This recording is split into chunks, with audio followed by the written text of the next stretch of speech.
उत्पत्ति की पुस्तक 48वां अध्याय वचन 1 से लेकर 22 तक। याकूब का एप्राइम और मनश्शे को आशीर्वाद देना। इन बातों के पश्चात किसी ने यूसुफ से कहा, सुन, तेरा पिता बीमार है। तब वह मनश्शे और एप्राइम नामक अपने दोनों पुत्रों को संग लेकर उसके पास चला। किसी ने याकूब को बता दिया, तेरा पुत्र यूसुफ तेरे पास आ रहा है।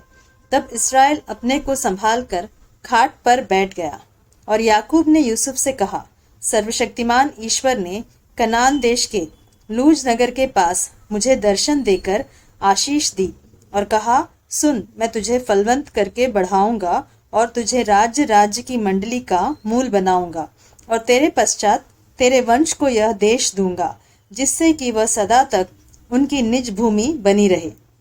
और अब तेरे दोनों पुत्र जो मिस्र में मेरे आने से पहले उत्पन्न हुए हैं, वे मेरे ही ठहरेंगे।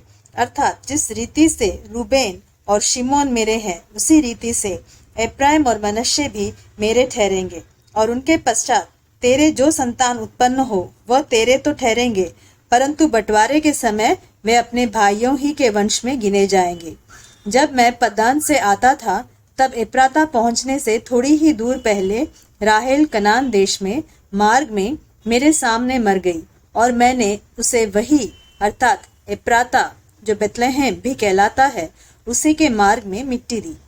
तब इस्राएल को यूसुफ के पुत्र देख पड़े और उसने पूछा, ये कौन है? यूसुफ ने अपने पिता से कहा, ये मेरे पुत्र है जो परमेश्वर ने मुझे यहाँ दिए हैं। उसने कहा, उनको मेरे पास ले आ कि मैं उन्हें आशीर्वाद दूं। इस्राएल की आंखें बुढ़ापे के कारण धुंधली हो गई थी, यहाँ तक कि उसे कम सूझता था। तब यूसुफ उन्हें उनके पास ले गया और उसने उन्हें चूम कर गले लगा लिया। तब इस्राएल ने यूसुफ से कहा, मुझे आशा न थी कि मैं तेरा मुख फिर देखने पाऊंगा, परंतु देख, परमेश्वर ने मुझे तेरा वंश भी दिखाया है।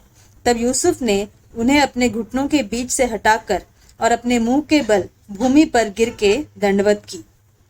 तब यूसुफ ने उन दोनों को लेकर अर्थात एप्राइम को अपने दाहिने हाथ से कि वह इस्राएल के बाएं हाथ पड़े, और मनश्शे को अपने बाएं हाथ से कि वह इस्राएल के दाहिने हाथ पड़े, उन्हें उसके पास ले गया।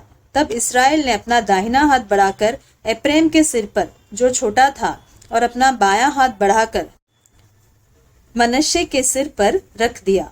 उसने जानबूझकर ऐसा किया नहीं, तो जेठा मनश्शे ही था।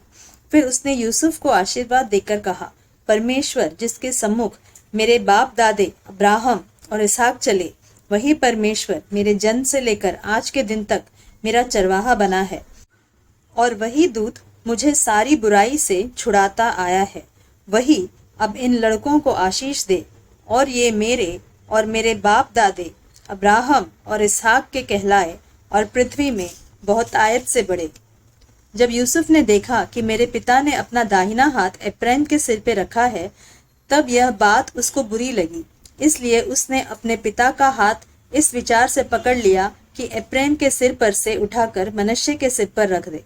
और यूसुफ ने अपने पिता से कहा, हे पिता, ऐसा नहीं, क्योंकि जेठा यही है, अपना दाहिना हाथ इसके सिर पर रख। उसके पिता ने कहा, नहीं, सुन, हे मेरे पुत्र, मैं इस बात को भली भांति जानता हूँ, यद्यपि इससे भी मनुष्यों की एक मंडली उत्पन्न होगी और वह भी महान हो जाएगा, तो भी इसका छोटा भाई इससे अधिक महान हो जाएगा, और उसके वंश से बहुत सी जातियां निकलेंगी। फिर उसने उसी दिन यह कहकर उनको आशीर्वाद दिया, इस्राएली लोग तेरा नाम ले लेकर ऐसा आशीर्वाद दिया करेंगे, परमेश्वर तुझे एप्राइम और मनश्शे के समान बना दे। और उसने मनश्शे से पहले एप्राइम का नाम लिया। तब इस्राएल ने यूसुफ से कहा, देख, मैं तो मरने पर हूँ, परंतु परमेश्वर तुम लोगों के संग रहेगा और तुमको तुम्हारे पितरों के देश में फिर पहुंचा देगा, और मैं तुझको तेरे भाइयों से अधिक भूमि का एक भाग देता हूँ, जिसको मैंने एमोरियों के हाथ से अपनी तलवार और धनुष के बल से ले लिया है।